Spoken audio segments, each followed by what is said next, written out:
ধূমপান মদ্যপান স্বাস্থ্যের পক্ষে ক্ষতিকর। Smoking and alcohol consumption is injurious to health.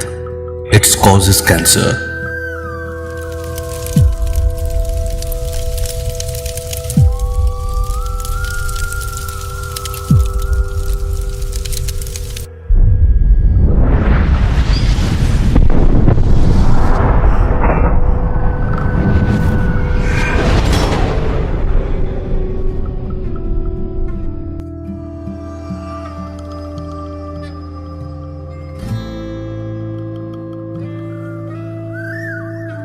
গল্প শুরু করার আগে সবার কাছে অনুরোধ, Abhijit story zone audio story চ্যানেলের গল্পগুলি যদি ভালো লেগে থাকে তাহলে লাইক, শেয়ার, সাবস্ক্রাইব করে পাশে থাকবেন। ধন্যবাদ। নমস্কার শ্রোতা বন্ধুগণ, Abhijit story zone audio story চ্যানেলে আপনাদের আরও একবার স্বাগত। আজ আপনাদের জন্য রাজশেখর বসু ওরফে পরশুরামের লেখা ভূষণ্ডির মাঠে। রাজশেখর বসু ছিলেন একজন বিশিষ্ট ভারতীয় বাঙালি সাহিত্যিক, অনুবাদক, রসায়নবিদ ও অভিধান প্রণেতা। লেখকের জন্ম 16ই মার্চ 1880 সালে, মৃত্যু 27 এপ্রিল 1960 সালে। তিনি রবীন্দ্র পুরস্কার, পদ্মভূষণ, সাহিত্য একাডেমি পুরস্কারে ভূষিত। আজ ওনারই লেখা একটি ভৌতিক গল্প, ভূষণ্ডির মাঠে। গল্পের কথক ও গল্পের সূত্রধার ও অভিনয় অভিজিৎ, পোস্টার ডিজাইন সবুজ। শুরু করছি আজকের গল্প, ভূষণ্ডির মাঠে।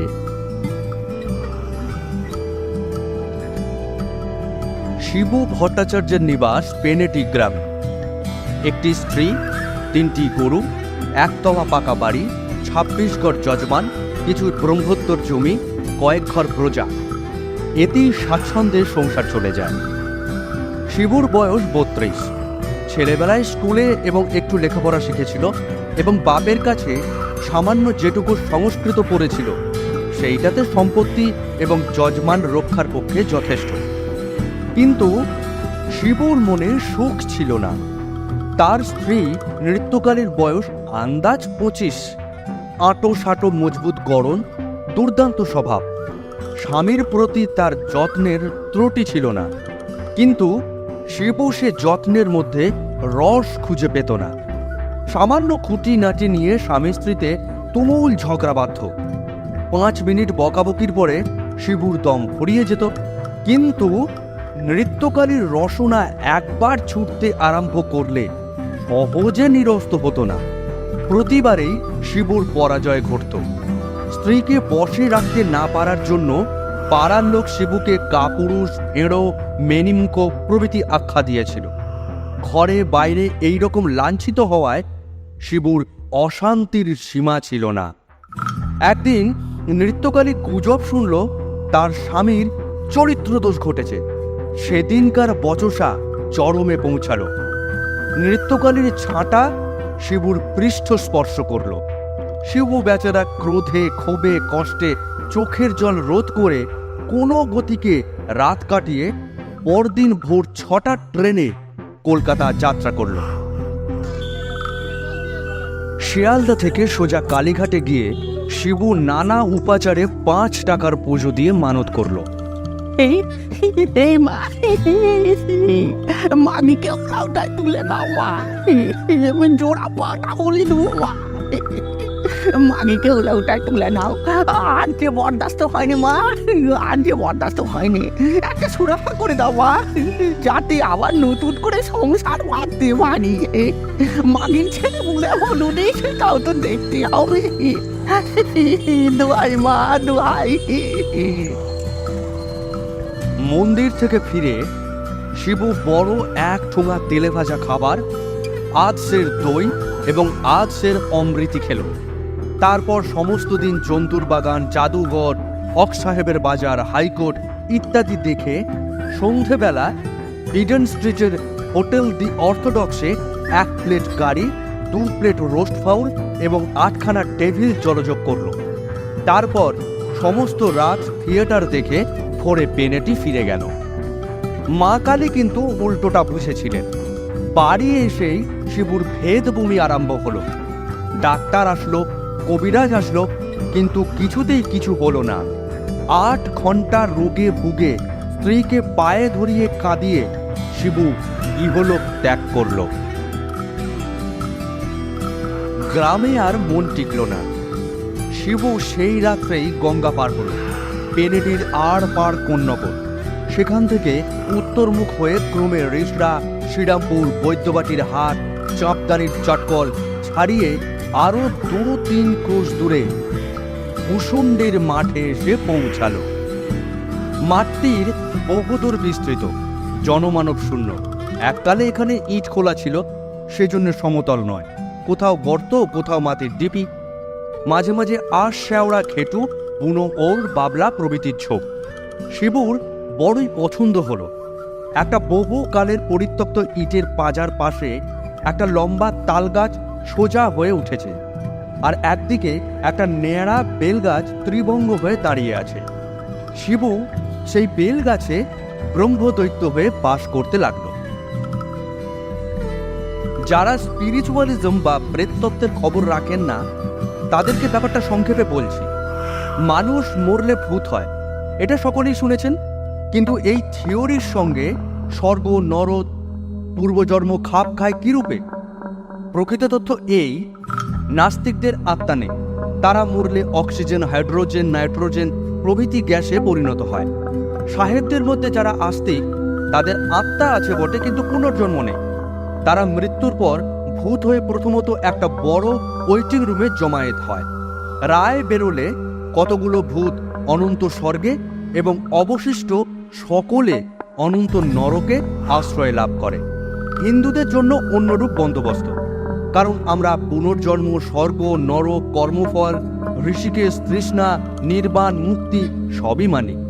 হিন্দু মরলে প্রথমে ভূত হয় এবং যত্রতত্র স্বাধীনভাবে বাস করতে পারে, আবশ্যক মতো ইহলোকের সঙ্গে কারবারও করতে পারে। এটা একটা মস্ত সুবিধা আছে, কিন্তু এই অবস্থা বেশি দিন স্থায়ী নয়। কেউ কেউ 2-4 দিন পরেই পুনর্জন্ম লাভ করে, কেউ বা 10-20 বছর পরেও, আবার কেউ 2-3 শতাব্দী পরে।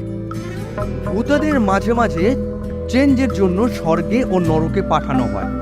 এটা তাদের জন্য স্বাস্থ্যের পক্ষে ভালো, কারণ স্বর্গে খুব ফুর্তিতে থাকা যায় এবং নরকে গেলে পাপ ক্ষয় হয়। সূক্ষ্ম শরীর বেশ হালকা এবং ঝরঝরে হয়। তাছাড়া সেখানে অনেক ভালো ভালো লোকের সঙ্গে দেখা হবার সুবিধে আছে।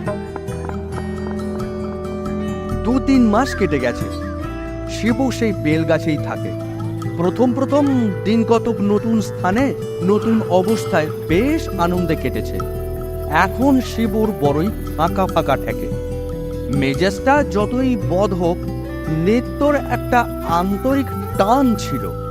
শিবু এখন সেটা হাড়ে হাড়ে অনুভব করছে। একবার ভাবলো দূর হোক, না হয় পেনেটিতে গিয়েই আড্ডা গাড়ি। তারপর মনে হলো লোকে কি বলবে, বেটা ভূত হয়েও স্ত্রীর আঁচল ছাড়তে পারেনি। না, এখানেই একটা পছন্দ মতো উপদেবীর জোগাড় দেখতে হলো। ফাল্গুন মাসের শেষ বেলা, গঙ্গার বাঁকের ওপর দিয়ে দক্ষিণা হাওয়া ঝিরঝির করে বইছে। সূর্যদেব জলে হাবুডুবু খেয়ে এই মাত্র তলিয়ে গেছে। ঘেটু ফুলের গন্ধে ভূষুণ্ডির মাঠ একেবারে ভরে উঠেছে। শিবুর বেল গাছে নতুন পাতা গজিয়েছে। দূরে আকন্দ ঝোপে গোটা কত পাকা ফল ফটফট করে ফেটে গেল। এক রাস তুলোর আঁশ হাওয়ায় উড়ে মাকড়সার কঙ্কালের মতো ঝিকবিক করে শিবুর গায়ে পড়তে লাগলো। একটা হলুদ রঙের প্রজাপতি শিবুর সূক্ষ্ম শরীর ভেদ করে উড়ে গেল। একটা কালো গোবরে পোকা ভ্রর করে শিবুকে প্রদক্ষিণ করতে লাগলো। অদূরে বাবলা গাছে একজোড়া দাঁড় কাক বসেছিল। কাক গলায় সুরসুরি দিচ্ছে, কাকেনি চোখ বুঝে গদগদ স্বরে করছে। শিবুর যদিও রক্ত মাংসের শরীর নেই, কিন্তু মরলেও স্বভাব যাবে কোথায়? শিবুর মনটা খাঁ খাঁ করতে লাগলো। যেখানটা হৃৎপিণ্ড ছিল সেখানটা ভরাট হয়ে ধড়াক ধড়াক করতে লাগলো। মনে পড়ল কুসুন্ডির মাঠের প্রান্তস্থিত পিটুলি বিলের ধারে শেওড়া গাছে এক পেতনি বাস করে। শিবু তাকে অনেকবার সন্ধেবেলায় পলো হাতে মাছ ধরতে দেখেছে। আর আপাদ মস্তক ঘেরাটোপ দিয়ে ঢাকা তার। একবার সে ঢাকা খুলে শিবুর দিকে চেয়ে লজ্জায় জিভ কেটেছিল। পেতনির বয়স হয়েছে, কারণ তার গাল একটু তোবড়ানো এবং সামনের দুটো দাঁত নেই। তার সঙ্গে ঠাট্টা চলতে পারে, কিন্তু প্রেম একদম নয়।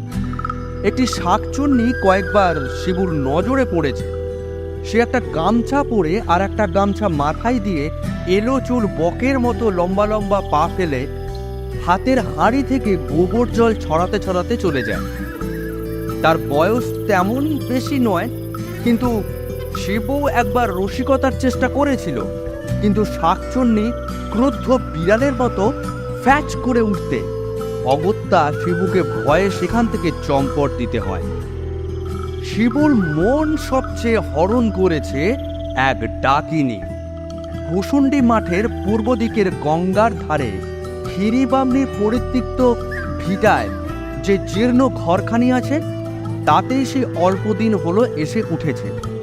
শিবু তাকে শুধু একবার দেখেছে, আর দেখেই মজেছে।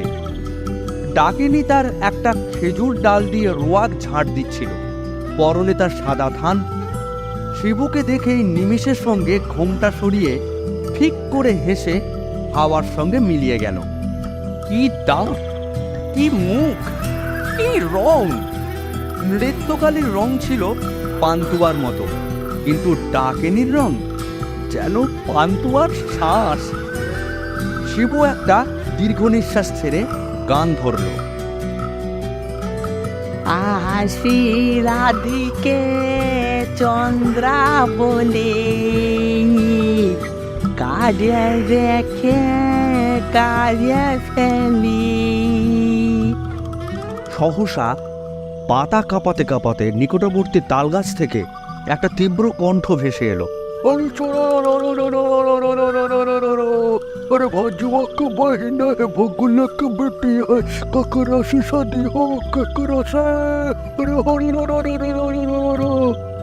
শিবু চমকে উঠে ডাকলো, এই তার কাছে কেরা?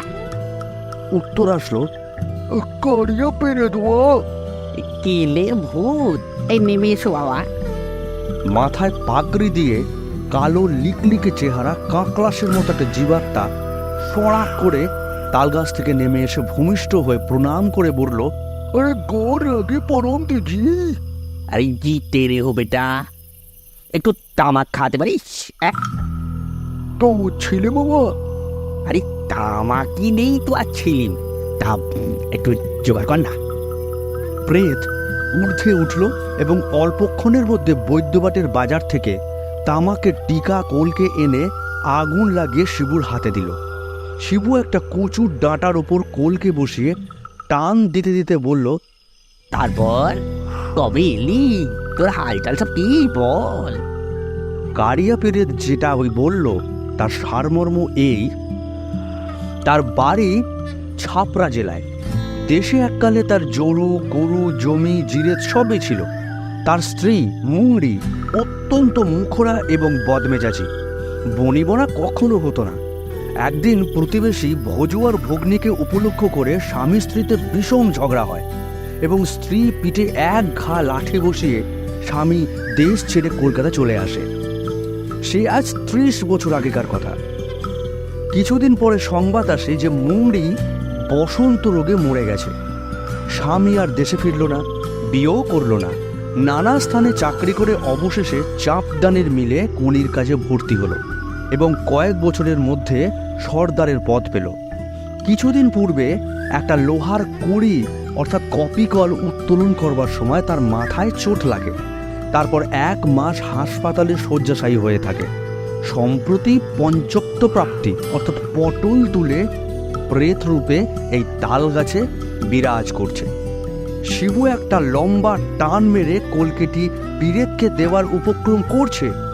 এমন সময় মাটির ভেতর থেকে ভাঙা কাঁসরের মতো আওয়াজ আসলো, ভায়া কলকেটায় কিছু আছে নাকি? বেলগাছের কাছে যে ইটের পাজা ছিল তার থেকে কতগুলো ইট খসে গেল এবং ফাঁকের ভেতর থেকে হামাগুড়ি দিয়ে একটা মূর্তি বেরিয়ে এলো। স্থূল খর্বদেহ, ঠেলো হুঁকো খোলের মতো একজোড়া পাকা গোপ গজালে যেরকম হয়, মুখটা ঠিক সেই রকম। মাথায় টাক, গলায় রুদ্রাক্ষের মালা, গায়ে ঘুন্টি দেওয়া মেরজাই, পরনে ধুতি, পায়ে তালতলার চটি। আগন্তুক শিবুর হাত থেকে কলকিটি নিয়ে বললেন, ব্রাহ্মণ, দণ্ডবোধ হই। কিছু সম্পত্তি ছিল এইখানে পোঁতা আছে, তাই যুক্তি হয়ে আগলাচ্ছি। বেশি কিছু নয়, ওই 200-500। সব বন্ধকি তমসুক দাদা, ইস্টাম্বুল কাগজে লেখা। নগদ শিক্ষা একটিও পাবে না। খবরদার ওদিকে নজর দিও না, হাতে হাত কাটি পড়বে। শিবুর মেঘদূত সম্পর্কে একটু আধটু জানা ছিল। সে সসম্ভ্রমে জিজ্ঞাসা করল, এই যক্ষিমশাই, আপনি কি কালিদাসের? ভাইরা ভাই, কালিদাস আমার মাস্তুতো শালিকে বিয়ে করে। ছোকরা হিজলিতে নিমকির গোমস্তা ছিল, অনেকদিন মারা গেছে। তা তুমি তার নাম জানলে কি করে? হ্যাঁ, আপনার এখানে কতদিন আগমন হয়েছে? আমার আগমন আমি বলি কি, এই 3.5-4 বছর এখানে আছি। কত এলো দেখলুম, কত গেল তাও দেখলুম। আরে তুমি তো এই সেদিন কাঠ পিঁপড়ে তাড়িয়ে 3বার হোঁচট খেয়ে গাছে উঠলে। সব দেখেছি আমি। তোমার গানের শখ আছে দেখেছি। তা বেশ বেশ, কালো হাতি যদি শিখতে চাও তো আমার সাগরে হও দাদা। এখন আওয়াজটা যদিও একটু খোনা হয়ে গেছে, তবু মরা হাতি 1,00,000 টাকা। মশাইয়ের ওই ভূতপূর্ব পরিচয়টা জিজ্ঞাসা করতে পারি কি? বিলক্ষণ, আমার নাম নদের চাঁদ মল্লিক, পদবী বসু, নিবাস রিসরে, এখনই পাঁজার মধ্যে। সাবেক পেশা দারোগাগিরি, এলাকা রিসরে ইস্তভদ্রেশ্বর। জর্জটি সাহেবের নাম শুনেছ? হুগলির কারেক্টার, ভারী ভালোবাসতো আমাকে। মুল্লুকের শাসনটা তামাম আমার হাতে ছেড়ে দিয়েছিল। নাদু মল্লিকের দাপটে লোকে ত্রাহি ত্রাহি ডাক ছাড়তো। মশাইয়ের পরিবার কি? হ্যাঁ, সব সুখ কি আর কপালে হয় রে দাদা? ঘর সংসার সবই ছিল, কিন্তু গিন্নিটি ছিল খানদার। বলো কি মশাই, আমি হলুম গিয়ে নাদু মল্লিক, কোম্পানির ফৌজদারি নিজামত আদালত, যার মুঠোর মধ্যে আমার পিঠে দিলে কিনে একটা কাঠের চেলার আঘাত। তারপরই শালি পালালো বাপের বাড়ি। 324 ধারায় ফেলতো, কিন্তু কেলেঙ্কারির ভয়ে গ্রেপ্তারি পরোয়ানা ছাড়লুম না। কিন্তু যাবে কোথায়? গুরু আছেন, ধর্ম আছে। 47 সনকের মরকে মাগি গত হলো। সংসার ধর্মে আর মন বসলুনি। দুর্জটি সাহেব বিলেত গেলে আমিও ওই পেনশন নিয়ে শখের যাত্রা করলুম।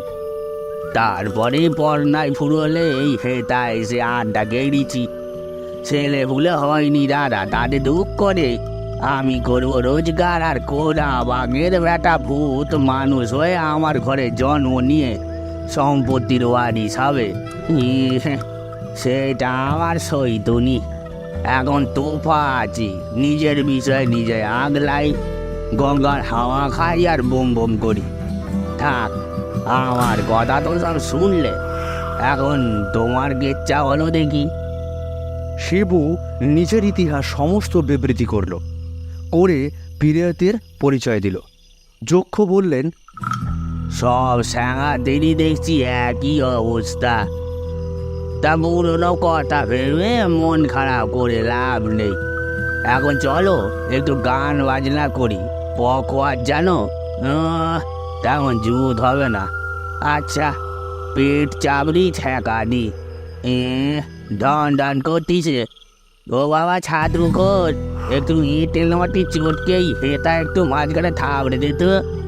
হ্যাঁ, ঠিক হয়েছে। চৌতাল বোঝো? চৌতাল 6 মাত্রা, 4 তাল, 2 ফাঁক। বলি শোনো। ধা ধা টিং টা কটা গে, গিন্নি ঘা দেন কর্তাকে, দাদা তিনটা কংটাকে। গিন্নি ঘা দেন কর্তাকে, দাদা তিনটা কর্তাকে। গিন্নি ঘা দেন কর্তাকে। উদ্যোগী পুরুষের লক্ষ্মী লাভ অনিবার্য। অনেক কাকতে মিনতির পর ডাকিনী শিবুর ঘর করতে রাজি হয়েছে, কিন্তু সে এখনো কোনো কথা বলেনি, ঘুমটাও খোলেনি। তবে ইশারায় সম্মতি জানিয়েছে। আজ ভৌতিক পদ্ধতিতে শিবুর বিয়ে। সূর্যাস্ত হইবা মাত্র শিবু সর্বাঙ্গে গঙ্গা মাটি মেখে স্নান করল, গাবের আঠা দিয়ে পৈতে মাজল, ফণিমনসার বুরুষ দিয়ে চুল আঁচড়ালো, পিকিতে একটা পাকা তেলাকুচা বাঁধল, ঝোপে ঝোপে বনে জঙ্গলে ঘুরে এক রাশ ঘেটু ফুল, বইচি, কয়েকটা পাকা নোনা ও বেল সংগ্রহ করল। তারপর সন্ধে শেয়ালের ঐকতান আরম্ভ হতেই সে ক্ষীরি বামনির ভিটে যাত্রা শুরু করল। সেদিন শুক্লপক্ষের চতুর্দশী। ঘরের দাওয়ায় কচু পাতার আসনে ডাকিনীর সম্মুখে বসে শিবু মন্ত্রপাঠের উদ্যোগী করে উৎসুক চিত্তে বলল, এইবার ঘোমটাটা খুলতে হচ্ছে। ডাকিনী ঘোমটাটা সরালো। শিবু চমকে উঠে সভয়ে বলল, হ্যাঁ নেতু, তুমি? হ্যাঁ রে মিনসে, তুই মনে করেছিলি মনে আমার কবল থেকে বাঁচবি? পেতনি সব চুনে পিছু পিছু পিছু পিছু ঘুরবি। বড্ড মজা না? তাই কি করি? ওলাউটা নাকি? ওটা 70-এর হোক। কেন, ঘরে কি কেরোসিন ছিল না? তাই চেহারাটা ফর্সা পানা দেখাচ্ছি। পর খেলে সোনা 40 বারে। ধাতটা কি একটু নরম হয়েছে নাকি? শুভ কর্মে পড়ল বাধা। বাইরে ও কিসের গোলযোগ, যেন এক পাল শকুনি গৃথিনী ছোটকুটি কাড়াকাড়ি ছেঁড়াছেড়ি করছে। সহসা উল্কার মতো ছুটে এসে পেতনি ও শাকচুন্নি উঠোনের বেড়ার আগর ঠেলে ভীষণ চেঁচামেচি আরম্ভ করে দিল। আমার স্বামীকে তোকে গেলে দে বাবা। আর বর বুড়ি বর বর অযথা তোর নাতির ভয় থেকে। কি আমার মনে বাবা, তুই গেছে ফ্যামিলি। আমি যে ওর 2 জন্মের আগে কাটবো, বুঝতে পারছেন? আমি যে 3 জন্ম আগে কাটবো। হ্যাঁ বর চেয়েছি, বর বর আর ওদিকে ডাইনি মাগি মেসেকে নিয়ে উদাও হোক। আর আগে তোর ঘর বটকাবো, তারপরে ডাইনি মেয়েটিকে খাওয়া। কামড়া কামড়ি চুলোচুলি আরম্ভ হলো। একা নৃত্যকারীতে রক্ষে নেই, তার উপরে পূর্বতন 2 জন্মের আরো 2 পত্নী এসে হাজির। শিবু হাতে পইতে জড়িয়ে ইষ্ট নাম জপ করতে লাগলো। নৃত্যকারী রাগে ফুলতে লাগলো। এমন সময় চোখের গলা শোনা গেল, ধনী শুনছ কিবা আনমনে, ভাবছ বুঝি শ্যামের বাসি ডাকছে তোমায় বাঁশবনে। ওটা যে খ্যাঁকশিয়ালি, দিও না কুলে কালি। রাত বিরেতে শ্যাল কুকুরে ছুঁচো ব্যাটার ডাক শুনে। ভায়া, এখানে হচ্ছে কি? এত গোল কিসের? হ্যাঁ, আরে বরং পিছর, আরে দরওয়াজা তো খুল। শিবুর সাড়া নেই। প্রচন্ড ধাক্কা পড়ল, কিন্তু মন্ত্র বন্ধ আগোড়া খুলল না, বেড়াও ভাঙল না। তখন কারিয়া পীরের তারস্বরে উৎপাট মন্ত্র পড়ল, ওরে বরুণ হস্য, ওরে বড় হস্য, পর্বতরে হস্য, জল জোয়ান হস্য, খবরদার হবে।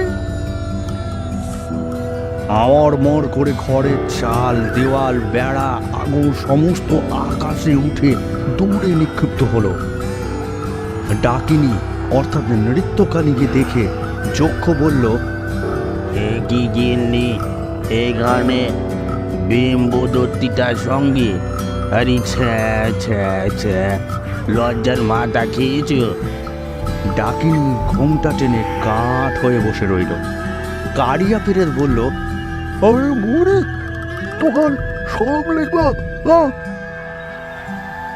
শিবুর 3 জন্মের 3 স্ত্রী, এবং নৃত্যকারীর 3 জন্মের 3 স্বামী, এই ডবল ত্রাহস্পর্শ যোগে ভূষুণ্ডির মাঠ একেবারে দাবানল এবং ভূমিকম্প শুরু হলো। ভূত, প্রেত, দৈত্য, দানব, পিশাচ, তাল, বেতাল প্রভৃতি যেখানে যে ছিল তামাশা দেখতে আসলো।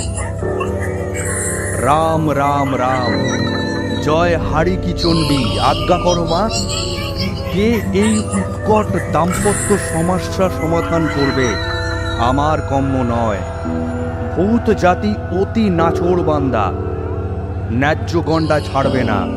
পুরুষের পুরুষত্ব, নারীর নারীত্ব, ভূতের ভূতত্ব, প্রেতনির প্রেতনিত্ব এসব তারা বিলক্ষণ বোঝে। অতএব সবিনয়ে অনুরোধ করছি, যদি পারেন তবে চাঁদা তুলে গয়ায় পিণ্ডি দেবার চেষ্টা করুন, যাতে বেচারারা অতঃপর শান্তিতে থাকতে পারে।